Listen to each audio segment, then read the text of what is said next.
episode of From Local to Global. And guess who decided to show up to the party? Me, your host, Safira, CEO and Artistic Director of Edit Code, and the host of this amazing series. I know that with the previous episode, we did have to cover a lot of information. So moving forward, all of the videos that I produce will kind of focus on one thing, and we're really going to take it to the max because at this point in the video series, I am assuming that you guys covered the basis. You either formed your LLC or your corporation. I hope it was a corporation. You have received your EIN number. You have established your checking and check your business checking and savings account, found a mentor, start working on your business plan, start working on those customer personas.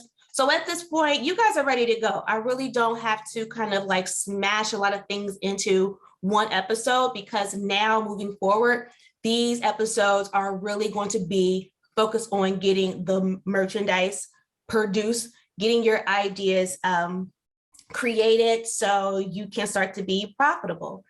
So with that said, I'm going to give you guys an update on Edit Code and myself. I'm going to walk you through some of the language barriers of the kind of international community, because again, this episode is about global and cultural relationships with the focus on China and the Chinese New Year, because this is very important as you get ready and plan out your production schedule. And we're really just going to have a good time, right? So no really like strict proposals and decks in this particular video because it's really just a cultural chat about how to be a good citizen, how to be a good leader and a good entrepreneur.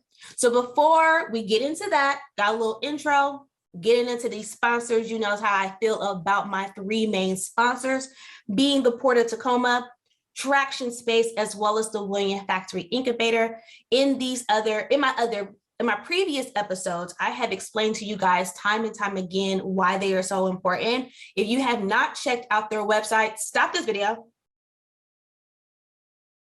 and check out their links. There's no reason why you have not checked out my sponsors. You need, some insight into shipping logistics, right? Yeah. You need some insight into how to find a mentor. Duh. You also need a place to work. Traction Space has all of that. My sponsors will be able to help you. I don't really understand what the problem is. No shade. We're here for a good time and to make some money and to give you some information. So let's go. Starting with where I am right now. Currently, I'm in the process of building my personal brand. Something keeps flying over here. I gotta fix this graphic. Anyway, I'm in the process of fixing my personal brand. In 2022, I really want to start to do more partnerships, not only with myself, let's see, there we go, not only with myself, but also with Edit Code as well. And so I'm learning slowly how to build those relationships, and I'm making sure that I am ready to hit the ground 110% come 2022, making sure my personal media kit is on point and headshots and photo shoots and all that stuff like that. So it's definitely really great process, but just a lot to take on, especially when I'm running Edit Code. Edit Code, she's doing fine. As you guys know, I am in the process of rebranding, and I have found an amazing sort of like liaison agency, just because I really focused this year on bringing everything in-house, and I wanted to do the same with my rebranding. So that partnership should be finalized pretty soon. And once it is, I will let you guys know what company I had decided to sort of be like that liaison between myself and the rebranding agency, just because I want someone to actually take that, to kind of take all of those, what's the word I'm looking for? Like all those tasks off my plate, right? I really just want to be able to create the aesthetics, my mood board, sort of show someone like this is Edit Code and this is what I want her to be. And they go on the back end, put their flavor on it and produce my rebranding assets. So I'm gonna let you guys know how that goes. And this is my first time with a full rebranding. So yeah, it's definitely going to be a ride, but you guys know how I feel about a challenge, so I'm all for it. So with that said, we are definitely going to jump into this episode. If you guys have any questions, you already know how to contact me. You guys know I am an open book for you guys, and I want to provide as much resources as I possibly can. So jumping into global relations and the culture of your manufacturing community with a focus on China. So starting with the language barrier. So believe it or not, your manufacturing partner probably doesn't have English as a first language. So you want to be cognizant of that. When you speak to them, you want to sort of like really kind of dive into sort of like their language and like their jargon. So with that said, I do suggest that you use WhatsApp. When you're like start to use WhatsApp now. That way, when you start to do business with it, you are a little more acclimated to it, and you broke my pen. And you know how it flows, right? If you do not have sort of like a pen pal in China at this point, I consider a pen pal as someone that I speak to in a whole nother country, and we kind of just speak, to each other via Instagram or WhatsApp. And so I suggest getting one of those, like someone you can sort of like learn their culture via like this very kind of tight experience of discussing the weather and very, basic and surface things. But what that will allow you to do is understand sort of the formalities, if you will. Like in America, when you meet someone, like you shake their hand, it's sort of like that fluff conversation at first. It's the same way across the board with your manufacturing counterparts, and having that sort of like very comfortable initial conversation is only going to be able to enhance the relationship as you move forward. So another thing to keep in mind when we are discussing language barriers, before we kind of jump into like the Chinese New Year and all that good stuff, because I have experienced personally, as well as like speaking with other entrepreneurs that have lost really great manufacturing relationships because they did not understand the jargon. They didn't understand that when you speak with your international counterpart, they don't have English as a first language, therefore they might not understand like tone or attitude, a lot of things like that. And I've seen a lot of great relationships, great partnerships go south because of a very minor misunderstanding. So right now, you can engulf yourself into their language and their culture. It's just going to benefit you a lot more as you start to build those working relationships.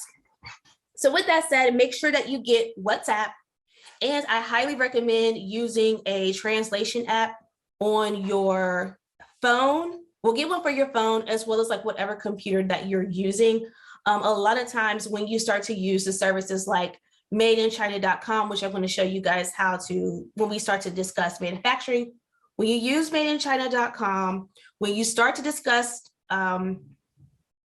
different aspects of whatever you want to produce, sometimes they will like, and it's kind of weird, they'll reply to you back in like Chinese or whatever. So it's always good to have like those different translation apps accessible ASAP, because it could very much so well determine, I'm clearly unpopular today.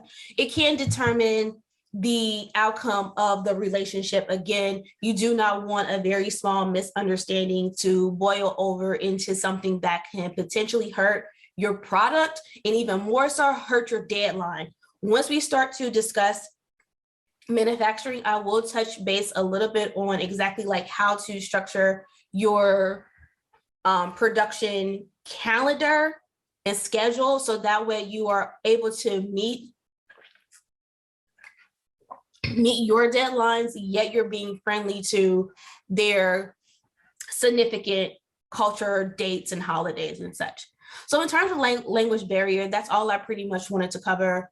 It's pretty self-explanatory. Be nice, be a good citizen. Like, don't be a jerk because you misread something, or like, I don't know, like just be nice to begin with. I think what this entire episode is about is be nice, be kind. Understand that when you do start to speak to manufacturers, you are not their only client. And if you are starting off small, you're nowhere near their biggest client. and you want to give them like a reason to speak with you, even if it's just because they enjoy the conversation, you'll be surprised how far I've been able to, especially in the beginning, right? How far I was able to move forward because I was just so nice to everyone within the manufacturing facility. So of course, you're not really going to be speaking to sort of like the boss of the manufacturing facility. You're going to deal with the liaison, and depending on which facility you decide to go with, you might have several different liaisons. So again, it's just nice to be nice.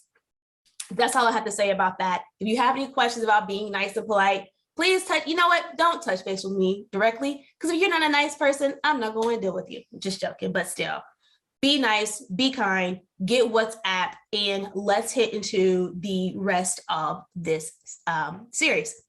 Now we're going to focus on Chinese New Year. So you guys, I love New Year, to be honest with you. My favorite holidays of all time are Halloween and New Year's. And why I love New Year's, because I feel like it's just a time to like, because I plan everything out, my 5-year plan, my 1-year plan. And when we get towards the end of the year, like I am feeling good, like, oh, I accomplished so much, and I'm reflecting and I'm growing and I'm figuring out what did I do perfect this year? Where can I improve? What new tools do I need? What new skill sets do I need to teach myself? Like, it's definitely a kind of like rejuvenation for me. And I absolutely love it. And I feel that a lot of people feel that same way across the board. But this is the kicker. When you're dealing with companies that celebrate the Chinese New Year's, it is a huge deal for them, especially the factory workers, right? So I'm going to get into this and break it down, but I want you guys to really take note of the Chinese New Year, because again, I have seen some great partnerships go completely downhill because the business owner did not respect, nor did they even take the time to really dig into their heritage, right? Dig into like their family structure. Why are they working in these factories for, like, why are they doing all of this? Like, what is their why? And once I was able to tap into that, it made my production schedule just flow. It made everything work very well for me. And I wish I would have given myself these tools when I first started my manufacturing process. Again, I'm going to show you guys where to start. As you guys know now, I currently use a lot of like 3D modeling and AI. So I have like a set manufacturer that I just have the best relationship with.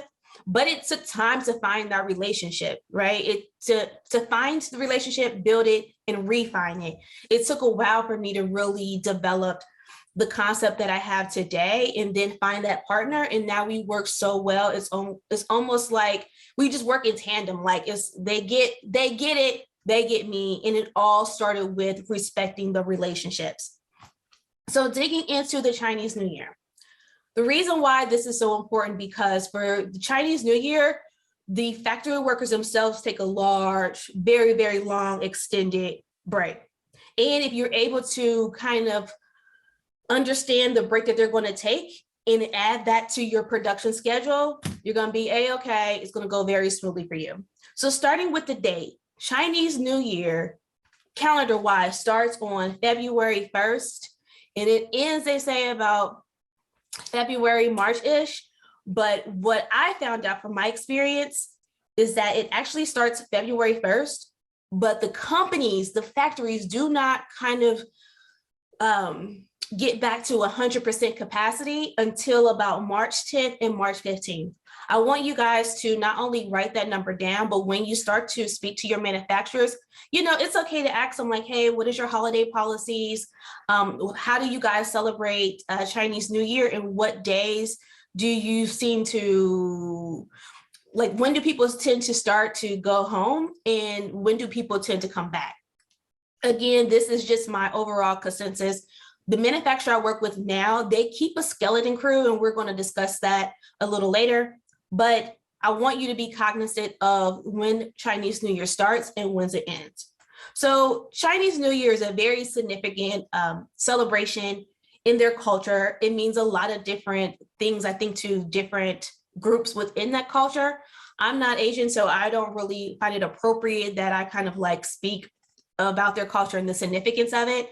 I just know that it is definitely a time for people to connect with their families, which I really gravitate towards and resonate with, because I personally don't feel like I spend enough time with my family. So when I can, I definitely take full advantage. I go all out. I don't turn on my phone. I don't answer any emails. I really try to be present. And that's what Chinese New Year's means to them, especially those that work in the factory. So how it goes is that individuals that work in the factory, depending on the timeline that the factory has in place, February 1st, again, that's when Chinese New Year's is. A lot of times their staff will start to leave the office maybe a week earlier or a few days earlier. From my research, what I found out is that a lot of factory workers don't live in like those larger cities in China. They actually live in like villages that are super far away. I mean, like they're taking like 2 and 3 day trips just to get home. And they don't see their family as often as we do in the States. Like sometimes they'll go, 6, 7, 8, 9 months. They just work straight. They send all their money back home to those villages, and to support their parents, their children. A lot of times, their siblings. It's across the board. Like the people that work in the factories, like they do work, and they just don't, do it because they want to do it. Like I kid you not, from my research, it's almost approximately about 90% of the people, 80, 90% of people that work in the factories send that money back home. And so they are working really, really hard and helping their families out. And it means so much to them when they're able to take this Chinese New Year and head to their loved ones. So again, a lot of time it does take them approximately 2 to 3, sometimes even a week to travel back to these villages. Once they there, like they bring like a whole, like it's super cute. Like I've seen documentaries about it. Like I really engulf myself into their culture because 1, I find it fascinating, and 2, it's a part of my supply chain, right? So they really have a good time. Like they have these big dinners with their families and they bring their kids gifts. Like it's a whole thing. Like, and it's super cute because you guys know how I feel about packaging and gifts and stuff. So it's like the cutest experience that I've ever been able to witness via watching YouTube videos like this one, or engaging with other friends, talking to my pen pal. Like it's a really big thing for them. So for me, I always try to respect it because I understand how much they sacrifice just so they can provide for their family. And I want to deal with manufacturers that allow them time to actually be with their family and have a good time. So that means a lot to me. So the factory workers that tend to take the longest vacation tend to be, the actual people producing the item, which is a very labor intensive job. I know I couldn't do it. So many props out to them. So that's kind of it in like, like in a little shell, like in a bubble, right? That's why it's so important, because these people work so hard and you want to respect it. So kind of getting back into the manufacturing side, aspect of it. Like I said before, some of your manufacturing facilities may or may not keep a skeleton crew. Ding, ding, ding, ding, ding, right now, go ahead and just allow them to have that time off. Like, don't touch base with them in like January. I'm sorry, you guys. Don't touch base with them in January and wanting to get a product produced, and then middle of February hits and it's like, where is my designs? Why I haven't received a sample, XYZ, XYZ. Well, egg on your face. If you'd have done your research, you would have found out that like they just don't have the staff. They like no one's there, right? You could be on WhatsApp all you want to, but more than likely you will not get the response time that you are looking for. And if you happen to find a manufacturer that does have a skeleton crew during the Chinese New Year, from my experience, the quality just wasn't there. So I wouldn't test it. Chill out, respect their holiday and make sure that you are being, again, a good citizen and just being nice. So what I will suggest is for those that have not created your product schedule yet, right? Your roadmap that we discussed, you haven't created yet, or you in the process of doing so, make sure that you add Chinese New Year into that schedule. What I typically do is, and for this year I didn't do it because like I'm rebranding, so I'm not going to restock any additional items that I sold out of. Like there's just no point. I'm ready to move on to the next.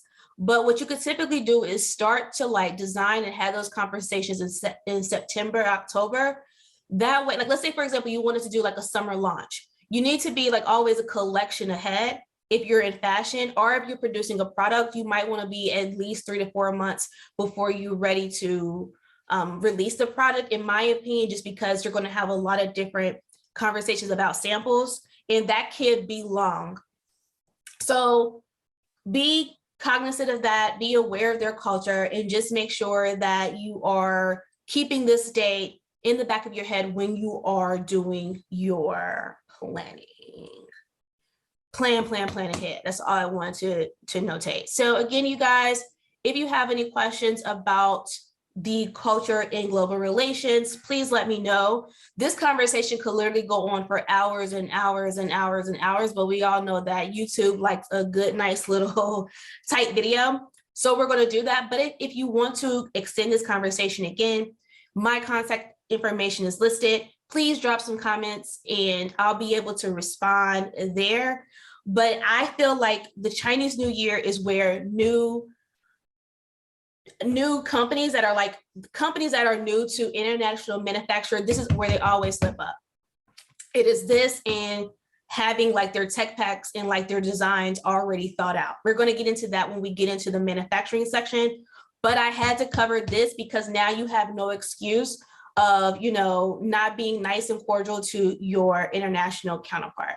So with that said, you guys, just to recap, be a nice citizen, be good, be a good human. Find you a pen pal via WhatsApp. You're able to connect with people via Instagram, even Facebook. Get their WhatsApp and start the conversation. Like, even if you just speak every now and then, a pen pal is definitely going to be a game changer if you know absolutely nothing about the Asian culture. It's definitely just going to be able to expand your horizon. And that's what we all want to do anyway, right? We want to be world travelers and we want to be, you know, world humans, not just sort of like stuck in your own little box. And finding a pen pal, you will be able to do so. And second, and last and totally not least, Chinese New Year is a really huge thing. If you can, find some documentaries, read some books, read some articles about Chinese New Year and how significant it is. And that's going to allow you just to, again, be a lot more friendly and plan accordingly because of their holiday. So with that said, you guys, episode 5 is a wrap. I am done here. We have so much more to cover and I'm very, very excited. Again, if you could for me, please like this video and subscribe to my channel. I have a lot more content in the works, not only for the From Local and Global series, but also just some personal content that I want to create. So with that said, you guys, thank you so much and have an amazing day.